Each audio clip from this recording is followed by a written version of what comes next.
ait accepté l'erreur. L'un a accepté. Le réalisateur ne comprenait pas pourquoi l'un avait autant de pouvoir de juron. La famille l'accepta et s'enfuit peu de temps après.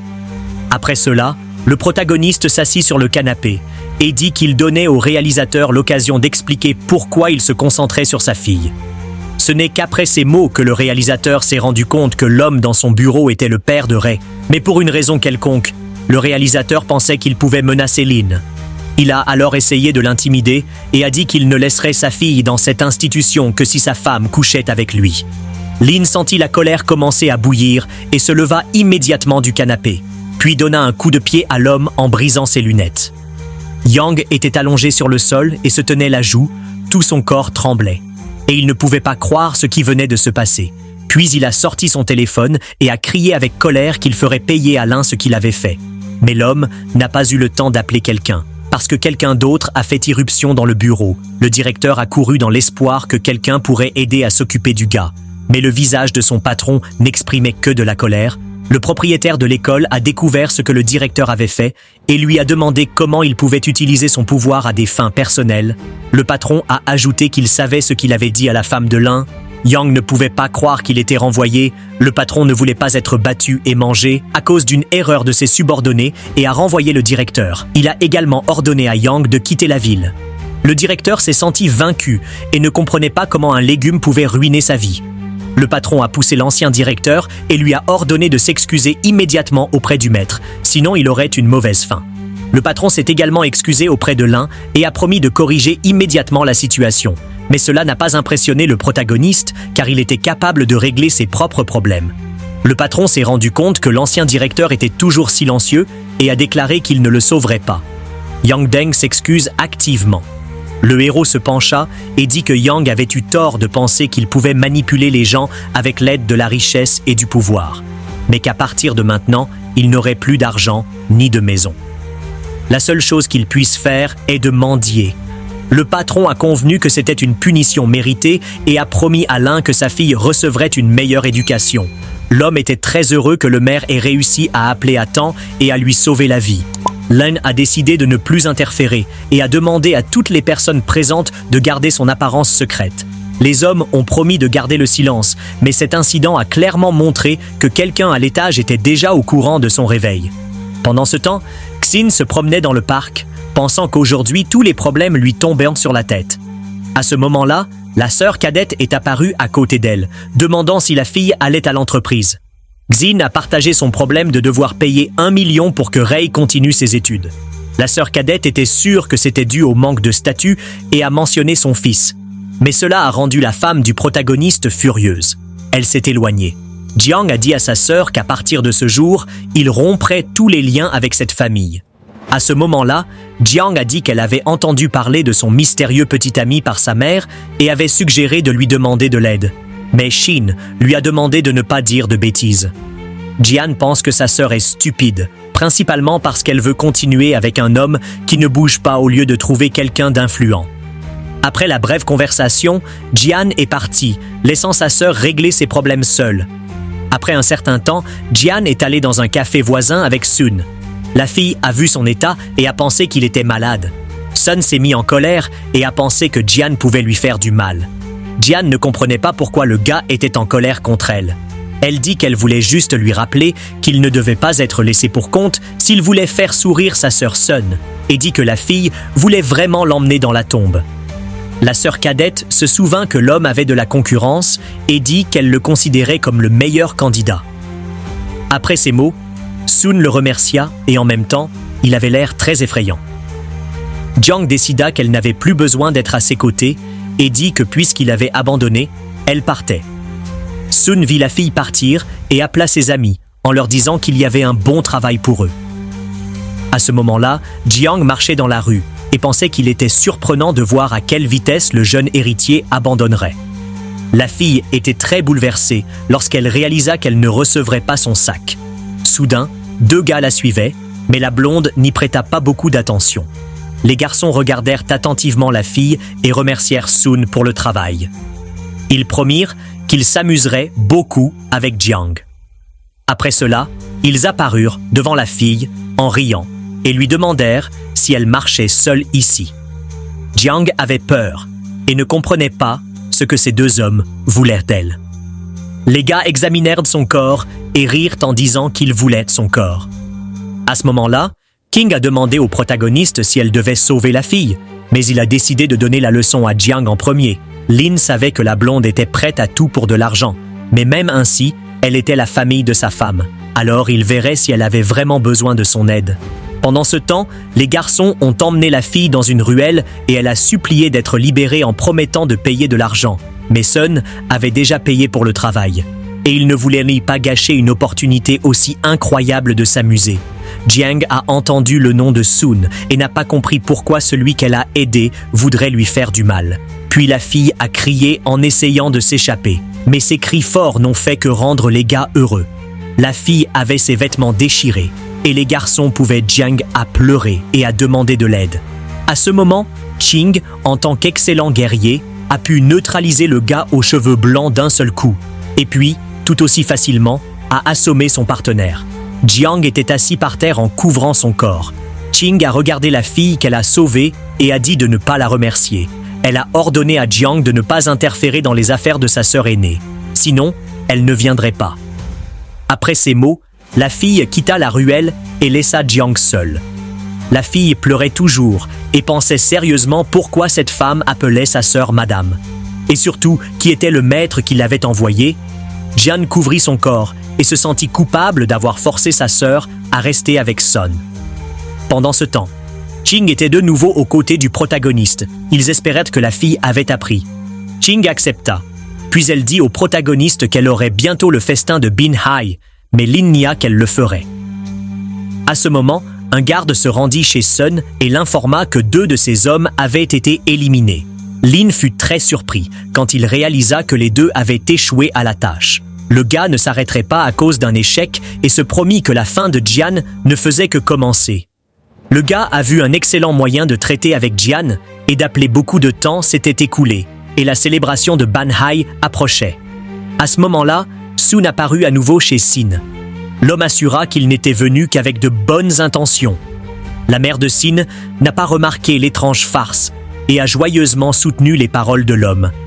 Sun a demandé si les filles étaient au courant de la célébration de Banhai qui aurait lieu. La mère s'est immédiatement enthousiasmée car cette célébration était un événement très important et la femme espérait qu'il les emmènerait. Sun a répondu que sa famille n'était pas invitée. Il était donc impossible de l'emmener. Mais il a promis de présenter une amie à sa femme qui pourrait les emmener. La femme de l'un ne voulait pas en entendre plus. Alors elle s'est levée de son siège et a dit qu'elle n'était pas intéressée. Li n'a pas laissé sa fille partir et l'a attrapée avec force en lui demandant de profiter d'une si bonne opportunité. Alors que la femme essayait de convaincre sa fille, le gars pensait qu'il irait lui-même à la célébration si Jiang acceptait. Alors il emmènerait les sœurs. Soudainement, Rei est apparu avec son père. Sun ne s'attendait pas à ce que ce démon revienne si tôt. Il était donc très nerveux à ce moment-là. Sun s'est incliné devant les filles et comme elle leur a demandé de les informer de la décision dès que possible. Li croyait que c'était la responsabilité de Jiang d'accepter l'invitation. Jiang qui, après le récent incident, n'était pas pressé de faire confiance à Sun si volontiers, elle est descendue et en a parlé à sa mère. Mais Li était furieuse parce qu'elle était sûre que le jeune maître ne ferait jamais ça. Jiang n'a pas discuté, mais des doutes se sont installés dans son âme que les criminels l'attaqueraient à nouveau. À ce moment, Ixin dit qu'hier son grand-père l'a appelé et a ordonné à la fille d'aller à la maison principale. Li n'était pas très contente de cette perspective, et elle ne comprenait pas pourquoi l'homme avait besoin de sa fille. Xin répond qu'elle ne connaissait pas les détails et qu'elle pensait qu'il était nécessaire de partir le plus tôt possible. La maison principale de la famille Jianz était beaucoup plus grande que la maison de campagne. Le grand-père s'est assis à la tête de la table et a dit mécontent que la famille n'ait pas reçu d'invitation à la célébration. Le gars a remarqué que bien que leurs affaires se soient améliorées cette année, les familles influentes ne leur prêtent toujours pas attention. L'homme blond a regardé Sin et a laissé entendre que quelqu'un pourrait les aider à attirer l'attention. La fille fut très surprise lorsqu'elle réalisa que même cette partie de sa famille dépendait d'elle. Le grand-père ne s'inquiétait pas beaucoup de Sin ces dernières années, mais il lui rappelait qu'il fournissait toujours de l'argent en cas de besoin. Le vieil homme croisa les mains devant lui et dit qu'il avait besoin que la fille lui fasse une faveur. Elle croyait que son grand-père plaisantait parce qu'elle ne comprenait honnêtement pas ce qu'elle pouvait faire. L'homme blond lui demanda avec dédain si elle ne voulait pas aider la famille. Le cousin dit que la fille faisait semblant de ne pas comprendre. Sin pensait qu'elle ne pouvait pas résoudre un problème que le chef de famille ne pouvait pas gérer. Cependant, le vieil homme expliqua qu'une personne influente s'intéressait à elle et pouvait les aider à se rendre à la fête. Sin sentit une anxiété croissante et dit que personne ne pouvait s'intéresser à elle puisqu'elle avait déjà un enfant. La cousine sourit sarcastiquement et ajouta que la fille devrait la remercier pour l'opportunité. L'oncle décida également de jouer avec la femme du protagoniste, sauta de son siège et dit à tout le monde qu'elle était une femme mariée. Pas un jouet, mais ses paroles n'eurent aucun effet, et l'oncle dit qu'il valait mieux être un jouet que servir un légume. Sin essaya de défendre l'honneur de son mari. Le grand-père frappa sur la table et promit que si sa petite-fille se conformait à la demande, la famille n'oublierait jamais. Mais la femme du protagoniste n'était pas d'accord. Elle dit qu'elle ne lui permettra pas de perdre sa dignité et n'utilisera pas mon corps. Xin dit qu'elle honorera son mari. Et si quelqu'un veut aller de l'avant avec ce plan, alors il peut y aller seul. Xin ne comprenait pas comment quelqu'un pouvait demander quelque chose comme ça. Le vieil homme n'a pas accepté, non pour réponse. À ce moment-là, la cousine commença à faire pression sur la fille sur les conséquences de ses actes.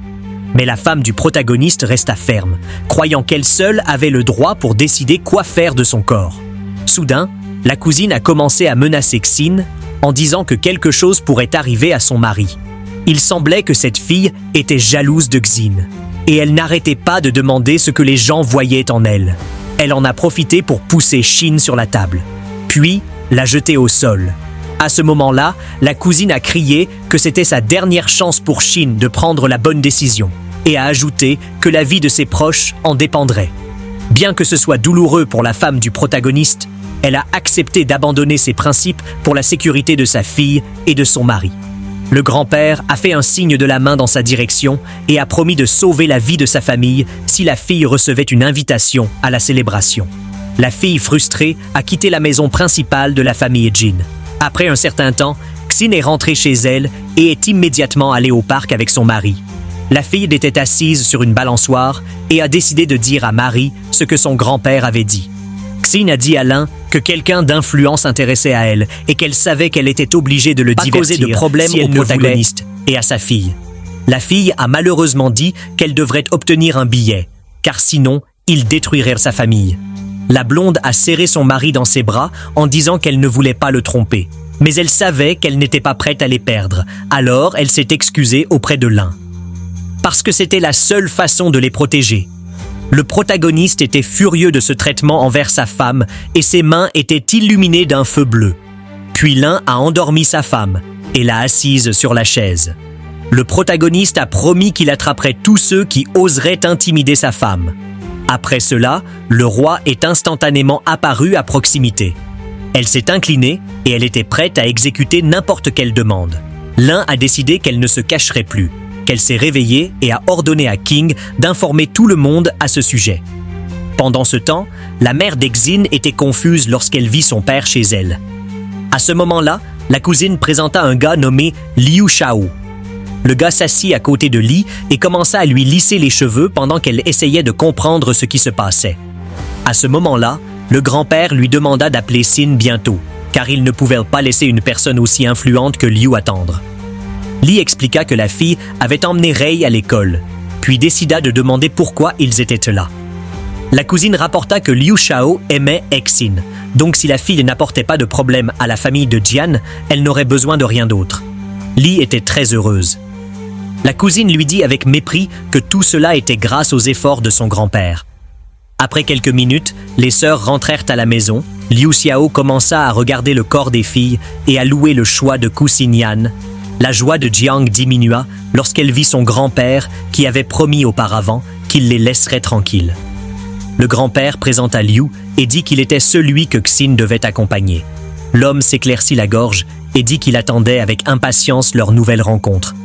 Li s'approcha de la fille aînée et lui ordonna de ne pas gâcher cette grande opportunité. Le grand-père était mécontent du comportement de sa petite fille parce qu'elle n'avait pas salué l'invité. Mais Liu ne considérait pas cela comme quelque chose de terrible, et cette timidité au premier rendez-vous est tout à fait normale. Le gars décida de se présenter en premier et commença à dire à quelle entreprise il appartenait. Mais Xin s'éloigna avec dédain. Le vieil homme se retint de toutes ses forces pour ne pas remettre Yixin à sa place. Liu n'aimait pas l'attitude et demanda si la famille ne l'accueillait pas. La cousine Yan frappa Xin et cria qu'elle était n'importe qui pour s'être permise de se comporter ainsi. La fille se leva au-dessus de la femme du protagoniste et exigea qu'elle s'excuse immédiatement auprès de Liu. À ce moment-là, Yan fut interrompu par Liu et il dit qu'obtenir des billets devenait beaucoup plus difficile. Xin s'assit sur le canapé et se couvrit la joue, tout en étant menacé qu'avec cette attitude, il pourrait ne pas recevoir d'invitation. Le cousin s'accrocha à Liu et assura que le grand-père résoudrait tout. Soudain, un sourire menaçant apparut sur le visage de Liu, et il ajouta qu'il aurait besoin d'une personne de plus. Puis Li répondit que Jia Ying l'accompagnerait également. Jiang n'aimait pas beaucoup cette nouvelle, mais le grand-père alluma juste une cigarette et dit au garçon qu'il pouvait emmener les deux sœurs avec lui. Li cria sur Jiang parce que la fille ne voulait pas y aller, et expliqua que Xin la protégerait des ennuis. Liu serra la fille confuse dans ses bras et ordonna aux sœurs de l'accompagner. L'homme pensait qu'il ne serait bénéfique que pour les filles de l'accompagner une nuit et de recevoir sa récompense. Xin ne voulait pas y participer, mais le gars lui rappela la sécurité de sa fille et d'eux. Son mari Liu était heureux de voir comment la belle obéissait aux règles de la famille et rejetait ses principes. Notre personnage principal a regardé cette scène attentivement en se cachant derrière le mur de l'escalier. Puis, il a appelé Qing et leur a ordonné d'annuler l'invitation de la famille de Jian, mort seulement Xin. Pendant ce temps, à l'extérieur de la maison, les sœurs se sont approchées de la porte et Liu était sur le point de quitter la maison. Mais Qing est apparu devant lui et lui a ordonné d'arrêter Liu. Ne comprenait pas qui était la fille, mais Qing a dit que le garçon ne pouvait pas emmener la fille avec lui à la célébration. La fille était sérieuse et lui a dit de se préparer à une fin tragique. Le gars a supposé que la beauté devant lui était simplement jalouse et voulait aussi un billet pour aller à la célébration. Mais son humeur a chuté instantanément lorsque Qing a rapporté que son invitation était disqualifiée. Jiang a regardé la fille et s'est demandé qui elle était, parce qu'elle se présente toujours pour les sauver. Liu ne croyait pas qu'une famille avec une fortune de plusieurs milliards de dollars ne pouvait pas être invitée, et pensait que la fille devant lui n'était qu'une actrice. Le roi était fatigué de parler à ce type. À ce moment, Xin a demandé à Qing de ne pas s'inquiéter. Liu n'avait pas l'intention de laisser les sœurs partir et menaçait de faire ramper Xin à genoux devant lui. Qing n'a pas pu tolérer l'insulte et l'a giflé violemment au visage. Le gars est tombé au sol et regarda en criant de colère. Il cria qu'après cette offense, elle serait détruite. Mais Qing menaça naturellement de lui couper la langue. Soudain, le vieux grand-père apparut dans la cour. Il était en colère parce qu'il savait que sa famille manquerait probablement les invitations. La femme de Lin était confuse lorsque le vieil homme la blâma, et elle répondit qu'elle n'avait aucune influence sur ce qui s'était passé. L'homme voulait lui crier dessus, mais fut interrompu par les cris du roi. La fille répéta que Lu n'avait pas d'invitation et qu'elle était disqualifiée de l'événement. En plus de cette information, la fille leur a transmis que de toute la famille de Jean, seul Xen était invité à la célébration de Benhai. Cela a surpris tout le monde présent, en particulier le grand-père, qui ne connaissait pas le maître Lin dont la fille avait parlé, s'inclina devant Xin et promit qu'une invitation exclusive lui serait bientôt remise. Le vieil homme ne croyait pas la fille, car il ne croyait pas que des invitations exclusives étaient données aux gens dans la rue. À ce moment-là, un homme apparut près de la porte et dit qu'il devait remettre une invitation à Gan. Le grand-père ne pouvait pas douter des paroles de cet homme, mais il ne comprenait pas comment Xin pouvait être invité. Liu se leva du sol et reconnut l'homme comme Wang. Le gars ne s'attendait pas à le voir ici. Liu dit à tout le monde que cet homme était l'organisateur de la célébration de Binhai. Alors maintenant, il prouverait qu'il était invité. Mais Wang regarda l'homme battu et lui demanda qui il était et pourquoi il agissait si grossièrement. Liu se montra du doigt et se rappela qu'il était l'héritier de la famille Liu. L'organisateur de la célébration a rappelé que cette année, la famille de Liu ne pouvait pas y assister. Le vieil aîné a reçu la confirmation que la famille de Liu avait été privée de participer à la célébration par l'organisateur lui-même. À ce moment-là, Wang a demandé à son assistant d'expulser Liu pour qu'il ne dérange pas le maître. Après cela, l'homme a souri doucement et a pris la lettre en se demandant en même temps qui était Xin. La femme du protagoniste était très inquiète quand elle a vu que cet homme la cherchait. Mais Wang s'est incliné et a étendu une invitation exclusive envoyée par Monsieur Lin et a demandé à la fille d'aller à la célébration. Xin a accepté l'invitation. Jin pensait que si sa sœur épousait ce maître, il n'aurait plus jamais de problème. Alors elle a demandé s'il pouvait le rencontrer. Pendant ce temps, le protagoniste observait la situation depuis la fenêtre de sa chambre et pensait que sa sœur cadette avait vraiment une mémoire courte. Bientôt, Wang expliqua à la fille que le seigneur avait beaucoup de choses importantes à faire maintenant et qu'il n'avait pas de temps pour les inviter. Le roi regarda attentivement la blonde et lui rappela qu'elle ne devait pas interférer dans les affaires d'Exin. Zhang sentit le sérieux des paroles du roi et trembla de peur. Puis, après s'être légèrement agacée, elle répondit au roi que sa sœur ne lâcherait pas son mari. L'organisateur répondit bientôt que son travail était terminé et s'inclina devant Exin. Le roi lui rappela que ses devoirs étaient terminés et qu'il devait partir. Soudain, le vieil homme s'approcha de ses petites filles et essaya de découvrir qui était ce maître qui était à la fête d'anniversaire d'Axin. La cousine Yan prit rapidement la note de la fille et lui demanda ironiquement quelle méthode elle avait utilisée pour conquérir ce type. Yan croyait qu'elle seule était digne d'aller à la célébration.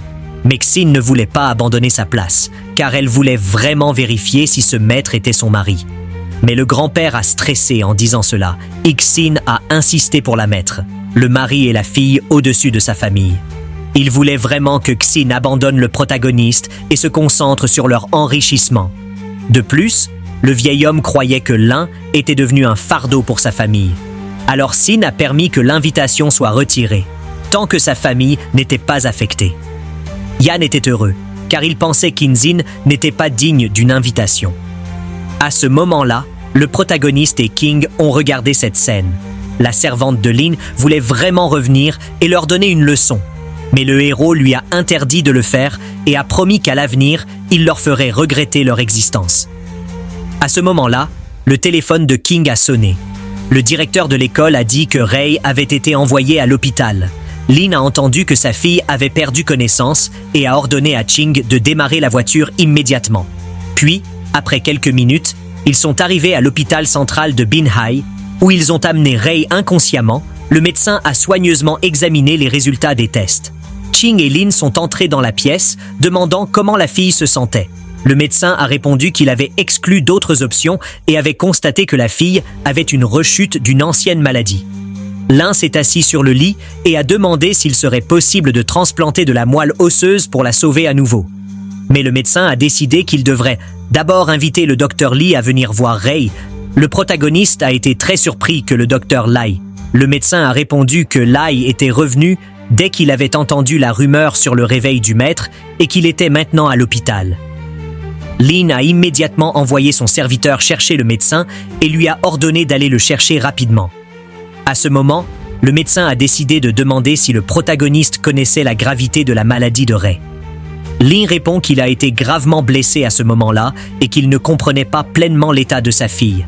Le médecin dit qu'il s'avère qu'il y a 2 ans, Rei a réveillé la lignée impériale et royale en même temps.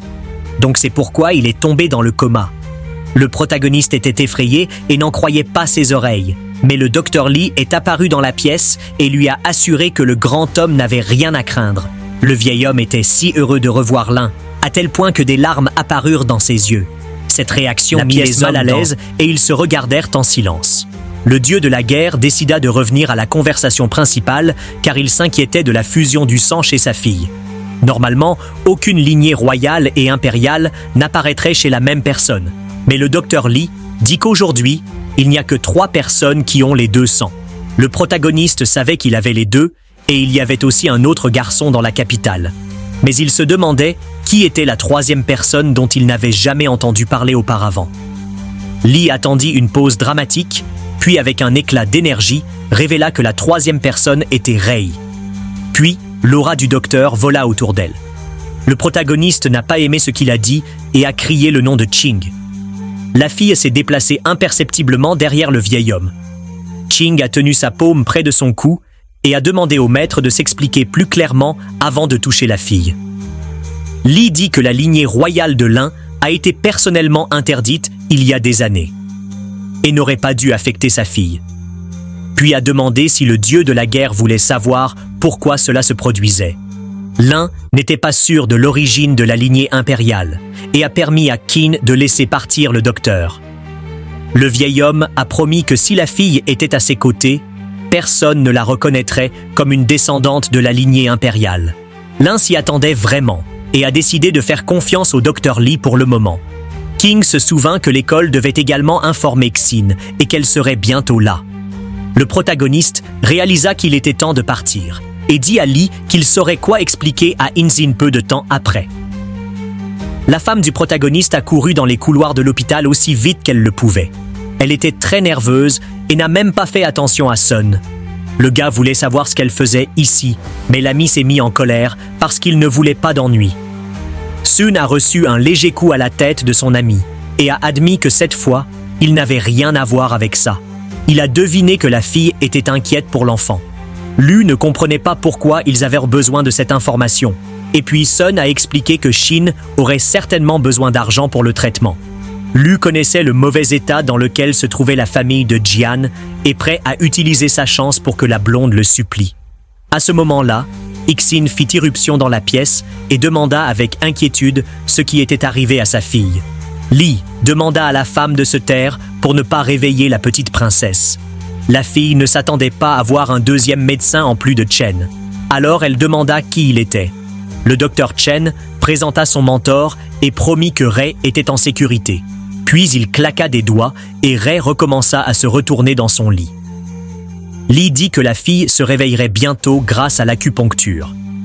Soudain, Ray ouvrit les yeux et essaya de trouver son père dans la pièce, car il était sûr d'avoir entendu sa voix.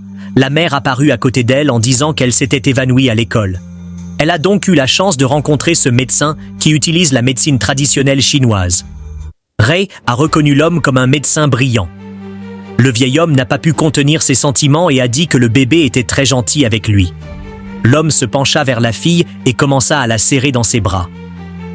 Xin craignait qu'elle ne puisse pas payer le rendez-vous chez le médecin parce que sa famille ne lui donnerait pas un centime. L'homme remarqua ses inquiétudes et dit qu'il ne recevrait pas de paiement de sa part. Depuis, il est venu au nom de Monsieur Lin. À ce moment-là, Ray a réalisé qu'il n'imaginait pas des choses et en fait, il a réellement entendu la voix de son père. Shin a rapidement demandé si le médecin pouvait lui dire qui était ce Monsieur Lin et pourquoi il l'aide toujours. Lee ne pouvait pas révéler le secret. Puis le médecin a remis la fille au lit et a remis à sa mère une carte de visite, lui ordonnant d'appeler si nécessaire. Maintenant que Ray s'est réveillé, l'homme était convaincu qu'elle allait bien. Alors, il pouvait dire au revoir et quitter l'infirmerie. La fille a appelé sa mère et a avoué que le docteur Lee avait été invité par son père. Et elle a entendu sa voix pendant qu'elle dormait. Bien que Xin ne croie normalement pas les paroles de sa fille, elle a décidé d'accepter, car elle voulait que le grand seigneur Lin soit vraiment son mari, même parce qu'elle n'avait jamais rencontré cet homme inconnu, et la personnalité de Lin expliquerait beaucoup de choses.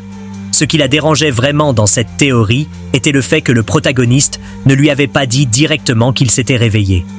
Ray remarqua que sa mère pensait à quelque chose, et ses pensées la dérangeaient de beaucoup. Mais la femme fit comme si rien ne la dérangeait. Elle fit un clin d'œil à sa fille et dit qu'elle rentrerait à la maison. Soudain, le docteur Chen intervint en disant que la petite princesse devait rester en observation quelques jours de plus. Xin s'inquiétait de la possibilité de devoir laisser Ray seule à l'hôpital, mais sa fille semblait inspirée et promit à sa mère qu'elle pourrait. Un peu de temps seule. Après cela, la fille est restée à l'hôpital et a attendu son rétablissement. Pendant ce temps, le protagoniste était toujours à l'hôpital et a demandé à son subordonné si elle avait trouvé des informations sur le chef de la famille, Jins. Le roi n'a pas perdu de temps et a réussi à trouver quelque chose d'étrange en peu de temps. La fille a rapporté que tout le monde dans la famille était des gens ordinaires, mais le père de Shin avait quelque chose de différent. Le protagoniste a rappelé qu'il n'avait rencontré le père de sa femme qu'une seule fois, et peu de temps après, il a fini par décéder. Le subordonné a confirmé l'information et a déclaré qu'elle avait découvert des rumeurs selon lesquelles il n'était pas l'héritier Lin, s'est intéressé à cette information et s'est rendu compte que si c'était vrai, le statut du père de sa femme était en question.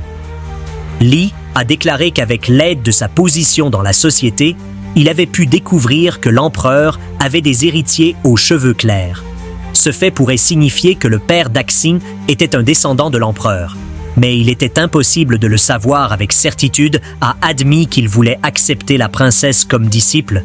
Lin a permis à l'homme d'apprendre à la fille comment contrôler ses